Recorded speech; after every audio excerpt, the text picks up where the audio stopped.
Going to sea is not a romantic job, not an easy job. You're pitchforked into it and put up with it. The only thing is, if you're pitchforked into it early enough, you don't know anything else, and you get used to it, and you can't think of anything else to do ashore.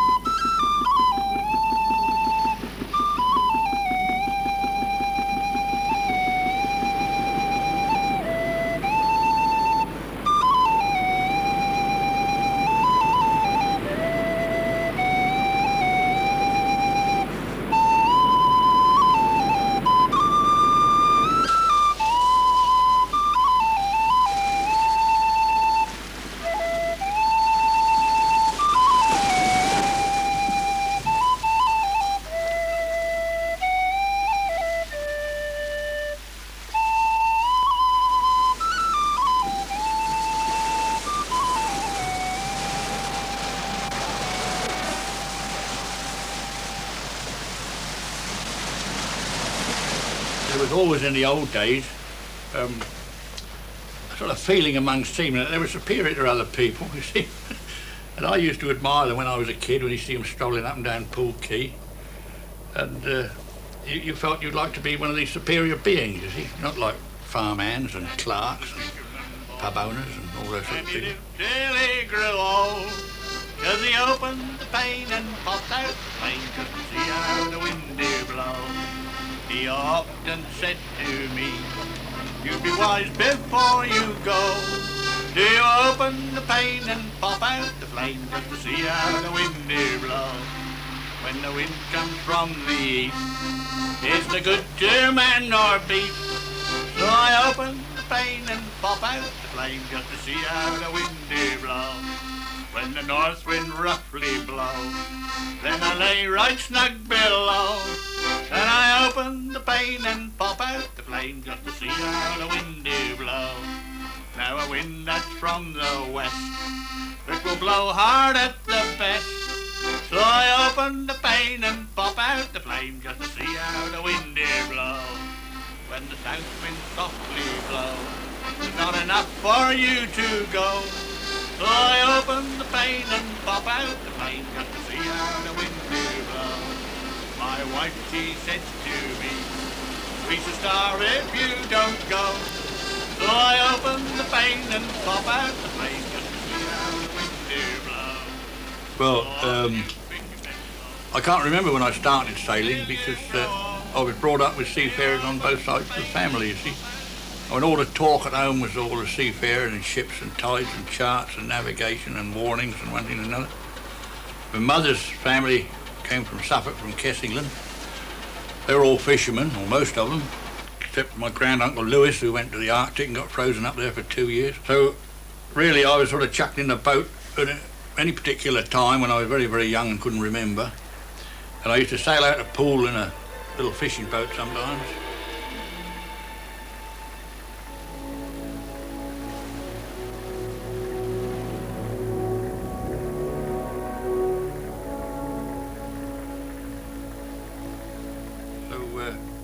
I was taught to scull and sail an open boat by the skipper setting me adrift in a strong tide with a lugsail and one oar. And he said, "When you get back, your dinner's ready."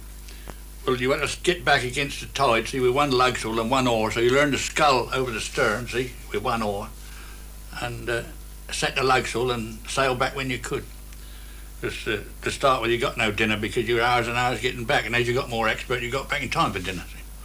But anyway, I went to sea in a small barkentine named the Water Witch, and 2 or 3 schooners on the coasting work.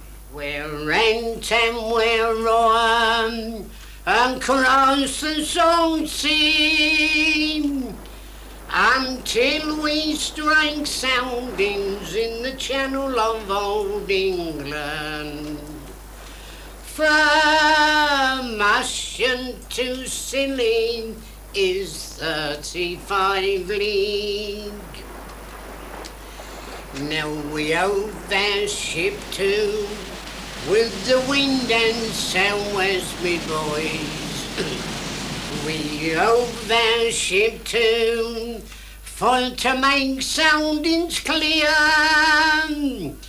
And then we brailed the main topsails and we bore right away, me boys.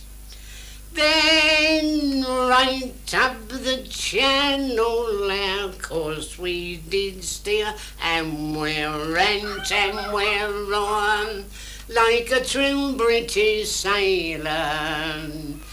We're rent and we're on across the salt sea. Well, when I was a young'un, when all the big luggers went off the beach at Brighton, they all sailboats, some of them used to go around as far as Lowestoft, then gradually work round, come to Folkestone and then New Haven, and anyhow, they used to do the old season. And then just before Christmas, they'd get in Shoreham, or New Haven perhaps, and square up and lay the boat up, and then they come home, and then they used to, Saturday morning, they used to wait to go in to see the owners. The skipper always went. And there was one old boy there, he said, come on then, old Tiddly, he said, come on then, and he'd go in the arch, in his office, and square up, and all the crew would be waiting with the coffee barrel, waiting for him to come out with the money. But they got to square up, see? So he said, well, there are, old Tiddly, he said, he got the papers all out, because every place they went, they had a ship's master, see, and bloke ashore looked after them, so they get what they like, groceries and all. So he said, there you are, 500 of coal, because they carried coal, because they had steam boilers that run the capstan, see? So he said, there you are, 500 of coal at Folkestone, he said, so-and-so, ditto, and so ditto. He said, here, old hard Master Leach, he said, oh, ditto wasn't in our bloody ship. He said, you ain't getting in the bloody share. He said, you share it out bloody fair. He said, they had a road, he never did go with him no more. Yeah, but he wasn't going to have old ditto in his bloody boat.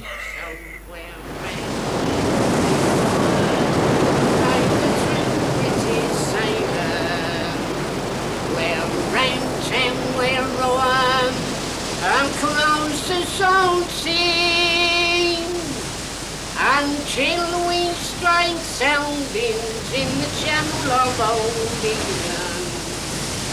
From Ocean to Scilly is 35 leagues.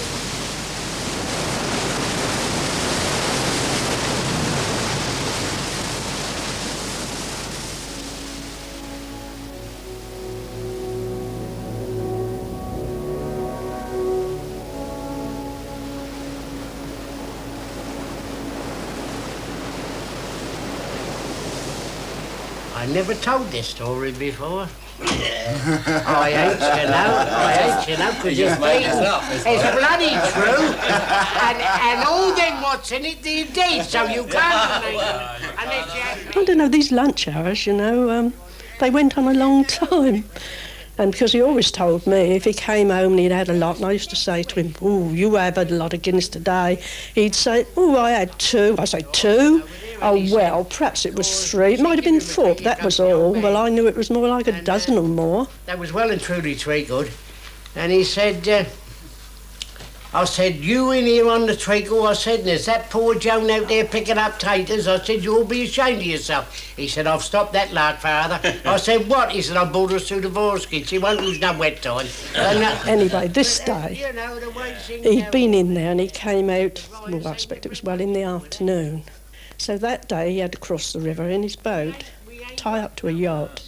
Anyway, he just, I don't know what happened. He fell over and his head was in the river. So the other chaps from the other side saw him, a good thing they did.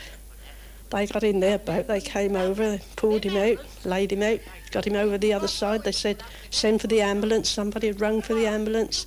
They said, oh, won't matter about the ambulance, he's gone, cover him up. So one old boy said, yes, he's had it this time. He's done it once too often. I reckon if you fired a blinking gun, they'd go primrosing. Anyway, they took him up to the hospital. And, well, they pumped him out. And, of course, all they pumped out was Guinness. When I went to see him, all he was doing was blowing bubbles, but I think they was Guinness bubbles. But he got over it, and he's here to tell the story himself now. Breathe on them, they'd be seasick. Well, naturally. Look, Yeah, go on, this John. is educating, this is. With me hand in me pocket and a few extra bob, Rye Harbour Village, I was right on the job. When someone said, Johnny, I'm turning around, the loveliest crumpets in the village I found. A Rye Harbour gal, a Rye Harbour gal, and I thought she was sweeter than honey. She had jewels and pearls and her hair hung in curls. On her I spent all my money. That dear little miss, she gave me a kiss. She set my poor heart in a whirl.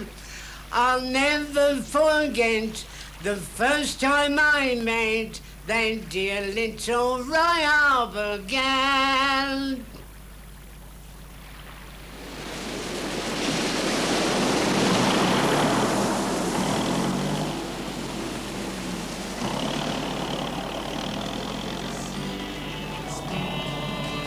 Are the ghosts just that the poor sailor laddie must go to sea once more?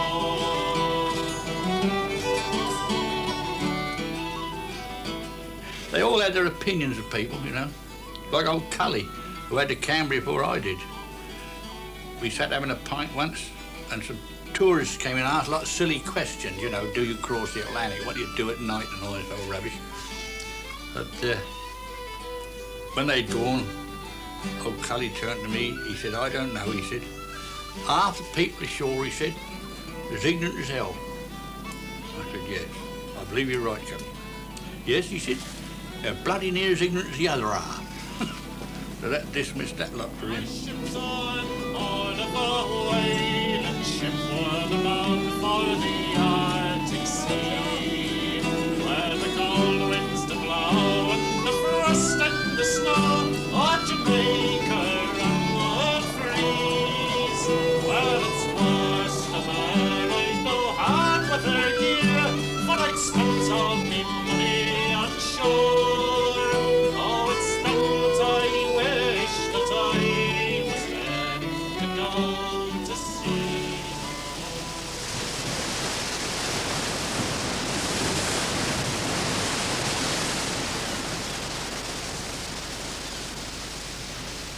We were laying in the Surrey dock one day, and the mate knew that it was time to get underway. Stormy weather, boys, when the wind blows up us. His homeward bound, but he's out of luck, as the skipper's off drunk in the dog and duck. Stormy weather, boys, when the wind blows up us. Then the skipper came aboard with a girl on his arm. He's gonna give a bargain and take a farm. Stormy weather, boys, when the wind blows, our barge will go. So the cook ran forward and the mate fell in the dock, and the skipper caught his privates in the main sheet block. Stormy weather, boys, when the wind blows, our barge will go. At last we're off down Limehouse Reach, when the leeward's knocked on Greenwich Beach. Stormy weather, boys, when the wind blows, our barge will go. Does the mate sit the wheel and he jibed her twice, cause the skipper's got his knackers in the bowl of ice. Stormy weather, boys, when the wind blows, our barge will go. So the barge went ashore and scared our girl.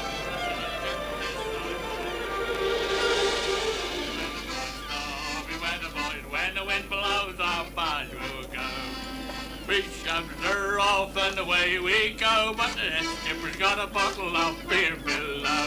Stormy weather, boys, when the wind blows, our barge will go. I mean, I was all this time under sail, and when you go in a motor ship, it's a different life. It's different altogether. You've got VHF and you know, radar and all sorts. It's a hurry up job all the time. And consequently, you're always being troubled by people ashore. When you're under sail, nobody can say, what's your ETA? That means estimated time of arrival, because you used to say, well, ask the Almighty, and if he don't tell you, he won't tell me.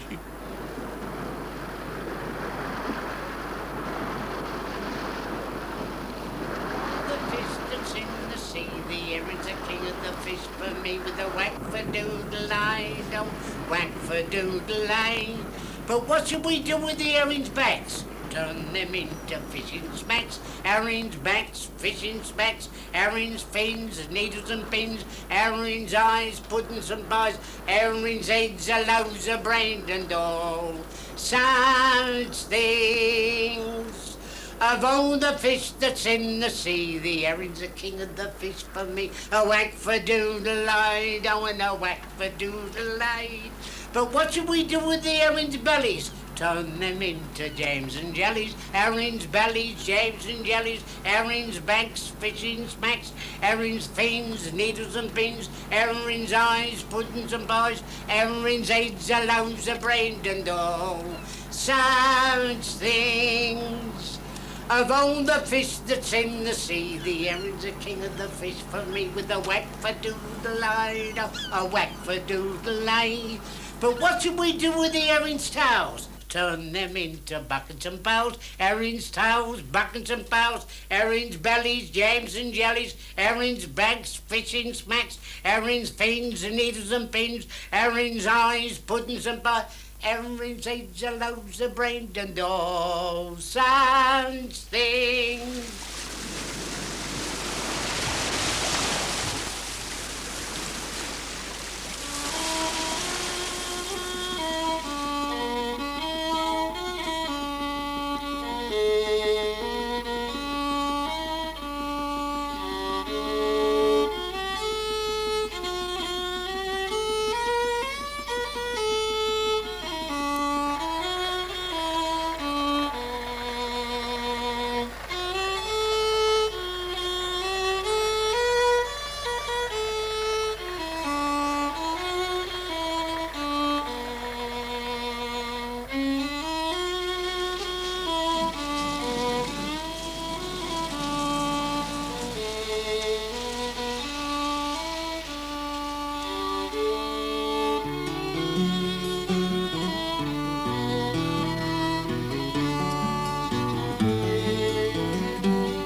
There was this party come down from Rye when we was over the harbour, and had a big fella there with him, and bald as a badger he was.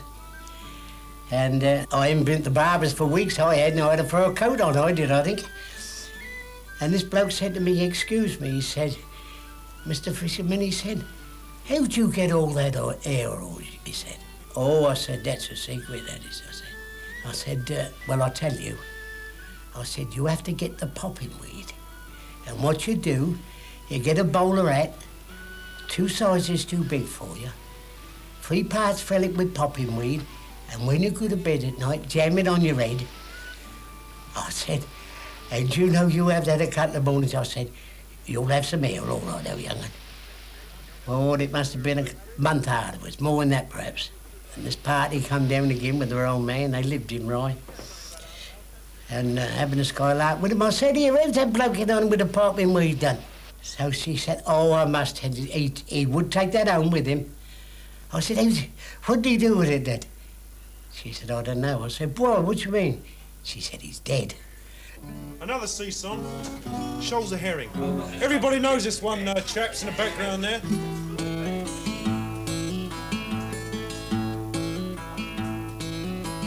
It was on a dark and a stormy night, out of here the Thurber we was faring, just a cabin boy on a sailing matter.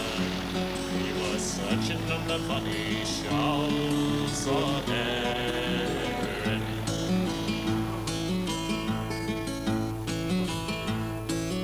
Yet upon the deck you're a fisherman, and Your occupation is seafaring, and your education smacks or navigation, and you dream of the money shows or herring.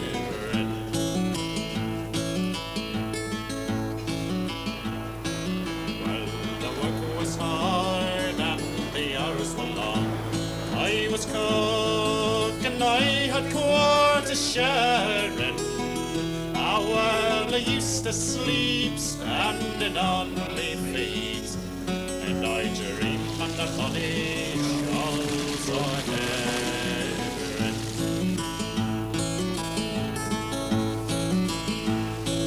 Get up on the deck, you're a fisherman. You can swear and show manly bearing. I'd take a turn on watch with the other fellows, and you dream of the money shows or herring.